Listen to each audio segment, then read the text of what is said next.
Доброе утро, дорогие первоклассники! Здравствуйте, уважаемые родители! Здравствуйте все те, кто присоединился к нашим урокам. Мы продолжаем дистанционное обучение. Я приглашаю вас на урок русского языка. Меня зовут Наталья Сергеевна. Я учитель гимназии номер 3. Сегодня с нами работает переводчик русского жестового языка Алина Николаевна. На уроке русского языка нам понадобится учебник. У меня в руках замечательный учебник, который помогает освоить азы русской грамматики и разобраться в некоторых тайнах русского языка. Я приглашаю вас на урок, уверена, что будет интересно. Сядьте поудобнее, проверьте готовность к уроку. Тема нашего урока – алфавит. Друзья мои, вспомните, пожалуйста, как по-другому можно назвать наш урок. Конечно, алфавит или азбука. Давайте вспомним название букв русского алфавита. А, Б, В, Г, Д, Е, Ё, Ж, З, И краткий К, Л, М, Н, О, П, Р, С, Т, У, Ф, Х, Ц, Ч, Ш, Щ, твердый знак, мягкий знак, Ю, Я. Вспомнили? Замечательно. Итак, давайте обратимся к толковому словарю. Слово «азбука» появилось 1000 лет назад из названий двух первых русских букв. Буква А тогда называлась ас, а буква Б – буки. Появилось слово азбука. А вот про слово алфавит следующая история. Оно пришло к нам из греческого языка. Первая буква называлась альфа, а вторая вита. Появилось слово алфавит. Видите, как интересно? Итак, друзья мои, алфавит – это буквы русского языка, расположенные в определенном порядке. Каждая буква имеет свое место и начертание, конечно же, свое название. Вот об этих тайнах мы сегодня с вами и будем говорить на уроке. Современный алфавит состоит из 10 букв, которые обозначают гласные звуки. 21 буква понадобилась, чтобы обозначить согласные звуки. И 2 буквы звуков не обозначают. Давайте посчитаем, сколько же всего букв в русском алфавите.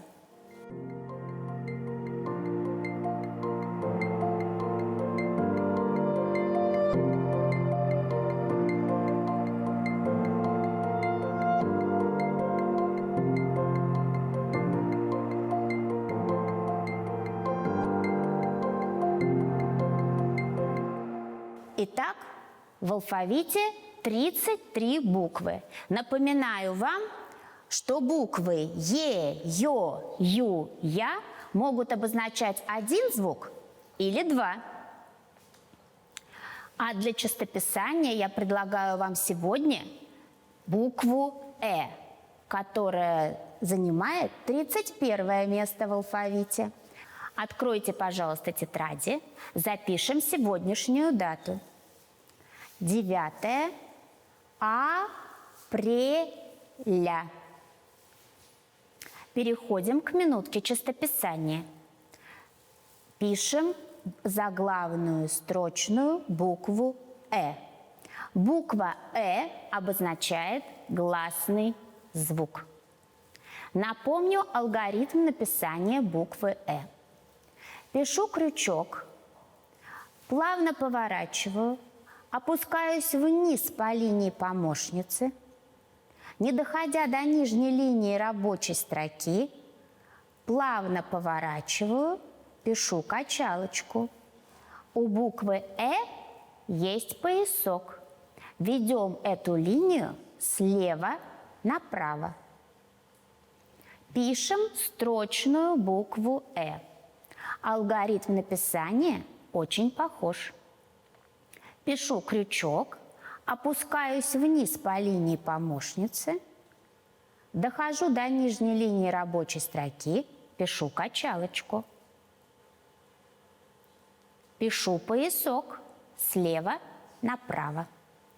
Продолжите выполнять это задание до конца строки. Я даю вам минутку для того, чтобы вы выполнили это задание очень аккуратно. Следите за тем, чтобы правильно выдержать расстояние между буквами и высоту буквы.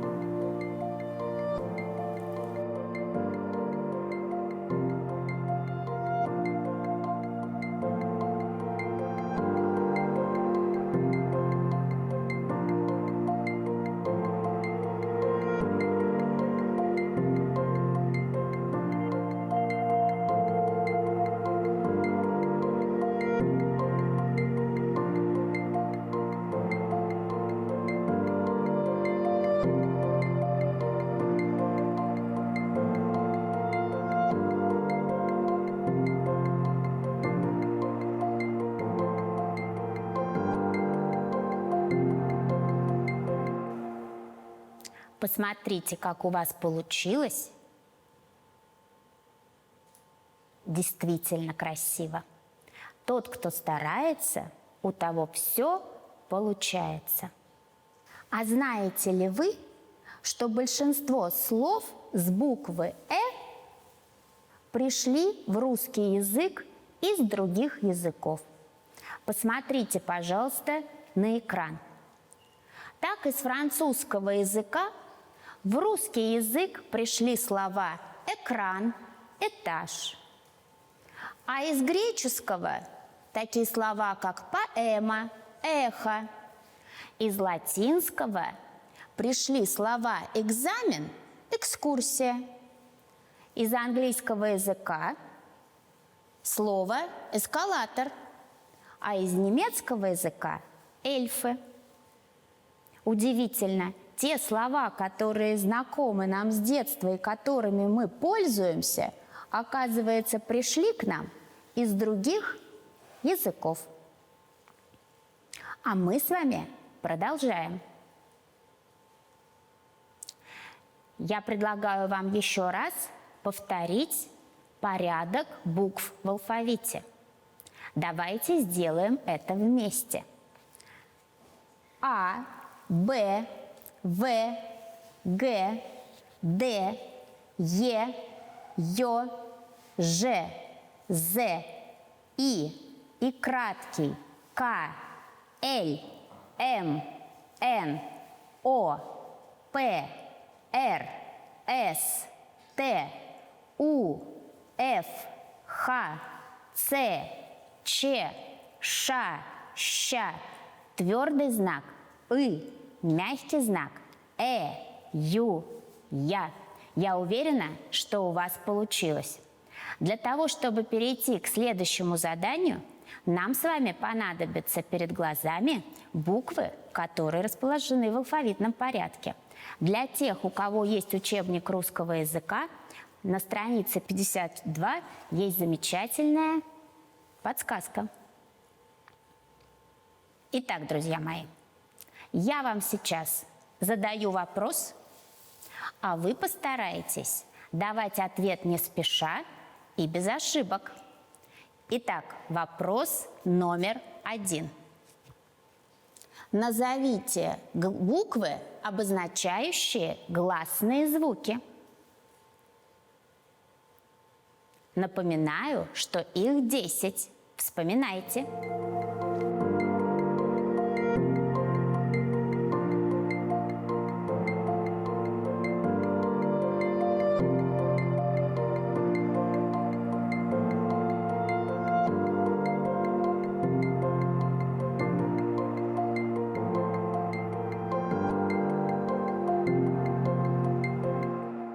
Проверьте себя.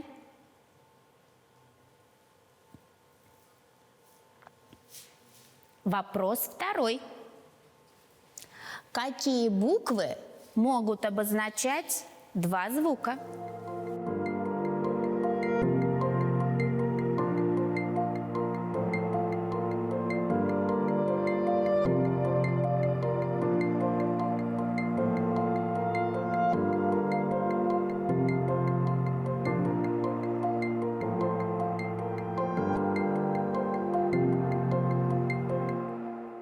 Проверьте себя.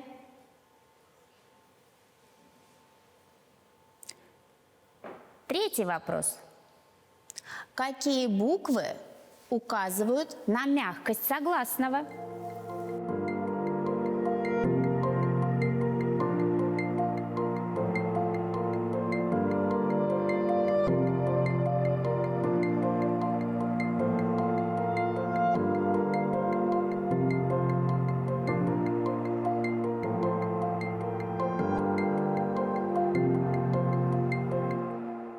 Проверяем.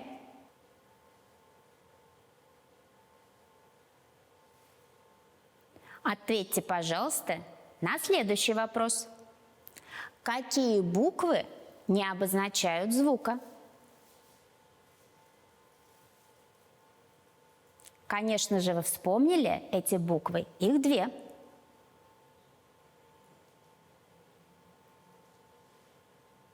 Переходим к следующему заданию.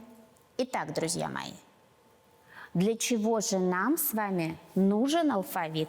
Попробуйте предположить, а может быть, вы уже неоднократно убеждались в том, что алфавит необходим. Итак, в алфавитном порядке у нас с вами ведутся классные журналы, составляются списки учащихся, составляются не только списки, но и расставляются книги в библиотеке, хранятся медицинские карточки в больнице, составляются справочники и каталоги, располагаются слова в словарях. И это позволяет пользоваться всем этим удобно. А теперь попробуем выполнить первое задание. Я предлагаю вам 3 слова: ягода, фамилия и суббота. И попрошу вас расставить эти слова в алфавитном порядке.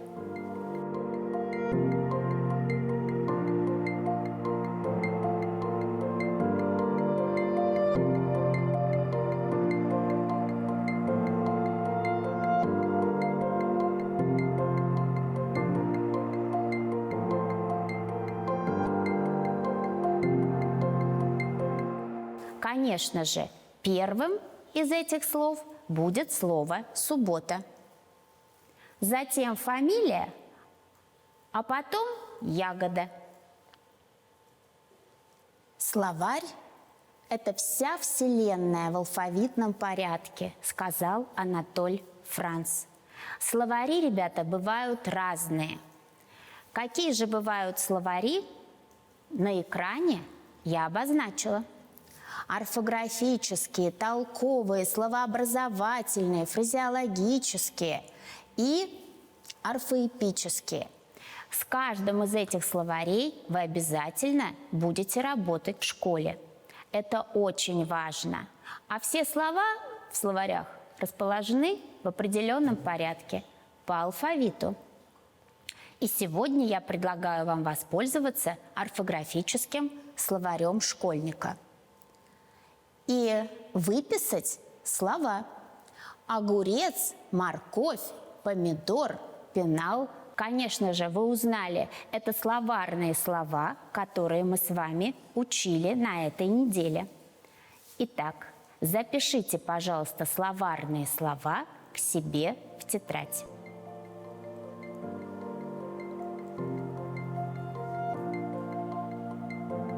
Даю вам немного времени для того, чтобы выполнить эту работу качественно. Диктуйте себе по слогам.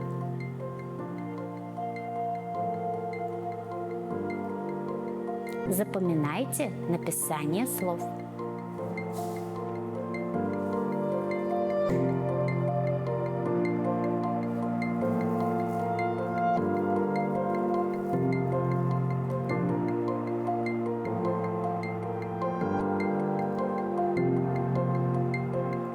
переходим к следующему заданию.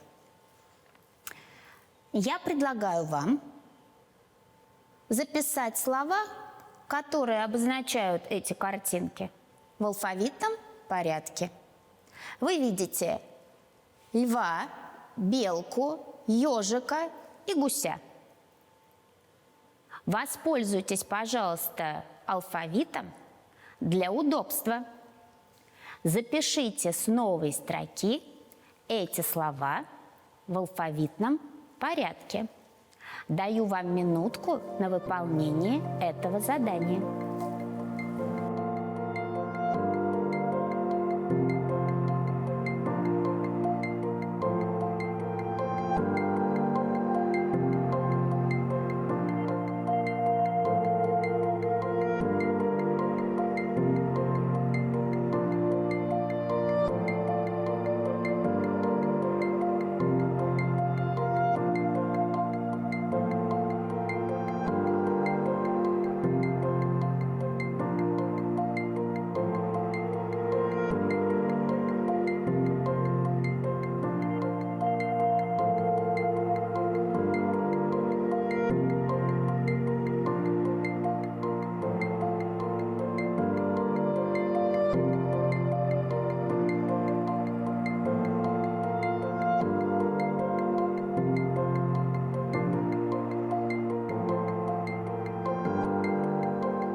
Давайте проверим, что у вас получилось.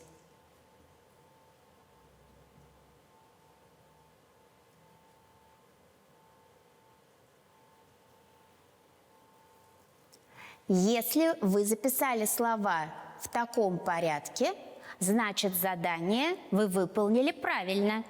Похвалите себя. Белка, гусь, ежик, лев – слова записаны по алфавиту. Ну а мы с вами продолжаем тренироваться. Я вам предлагаю очень неожиданное задание. Из календаря выпали листки с названием дней недели. Четверг, пятница, среда и суббота. Расположите их по порядку.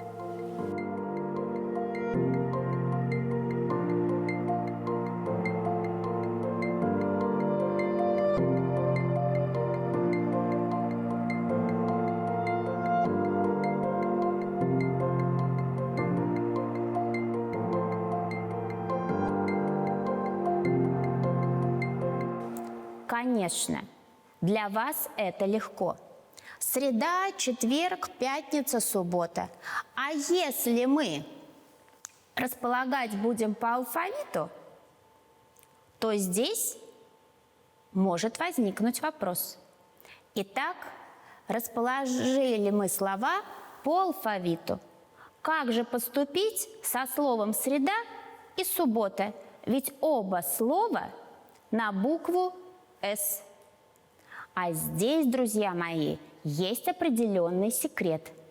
Давайте с этим секретом познакомимся. Если первые буквы одинаковы, то слова располагаются по второй букве. Ну а если и они одинаковые, то тогда по третьей букве. Вот какое удобное правило для того, чтобы записать слова по алфавиту. Знакомые вам слова, которые обозначают времена года. Запишите, пожалуйста, эти слова в алфавитном порядке. Я даю вам минутку времени. Пишите аккуратно, не ошибайтесь. Пользуйтесь алфавитом.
Давайте проверим, что у вас получилось.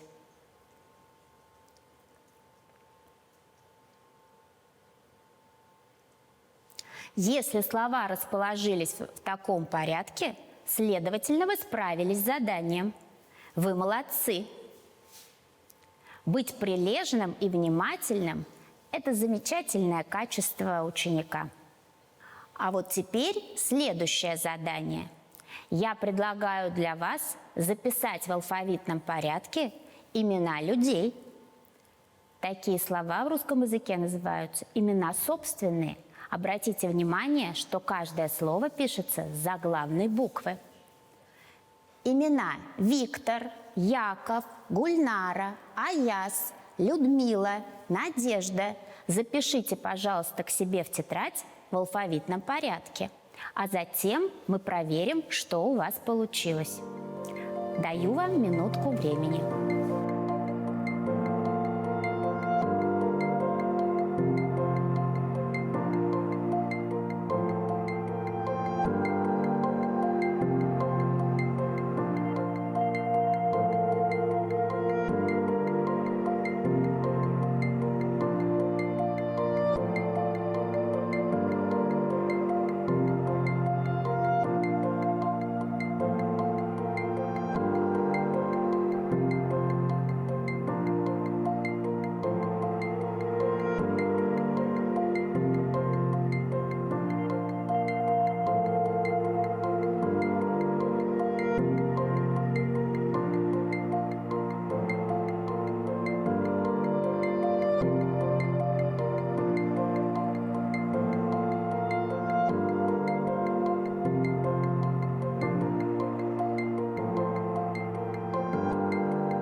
Давайте проверим.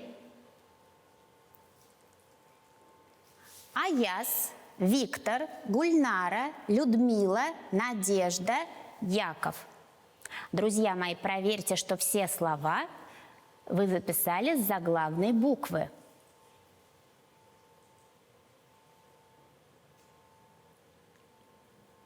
Замечательно. Я думаю, вам нравится выполнять такую работу. Все слова у нас с вами располагаются в определенном порядке.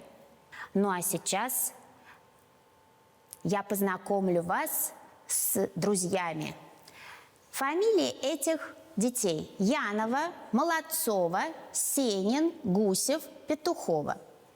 И попрошу вас составить список в алфавитном порядке. Друзья мои, посмотрите, как мы будем оформлять работу. Поставьте, пожалуйста, цифры от 1 до 5 и запишите фамилии этих людей по алфавиту. Напоминаю, что фамилии мы пишем с заглавной буквы. Я даю вам минутку времени. Сформируйте, пожалуйста, список.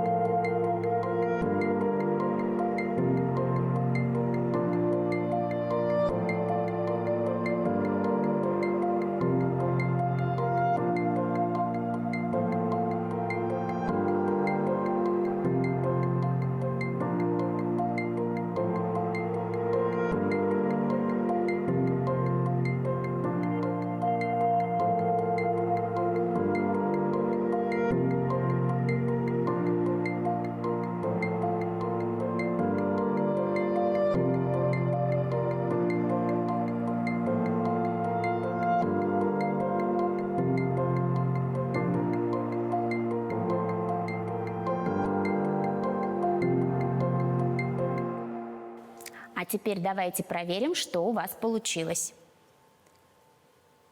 Гусев, Молодцова, Петухова, Сенин, Янова. Если у вас так, вы справились с заданием. И теперь вы можете составить список своих друзей по алфавиту. А может быть, даже имена своих родственников тоже составите по алфавиту. Поиграйте в эту игру. Итак, мы с вами попробовали пользоваться алфавитом и убедились, что нужно знать алфавит, чтобы, конечно же, читать и писать и быть грамотным. Быстро находить нужную книгу в библиотеке.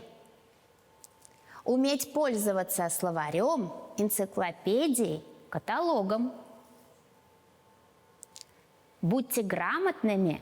Я желаю вам удачи. Алфавит – это порядок и система. А порядок и система – это хорошо. Это необходимо в жизни.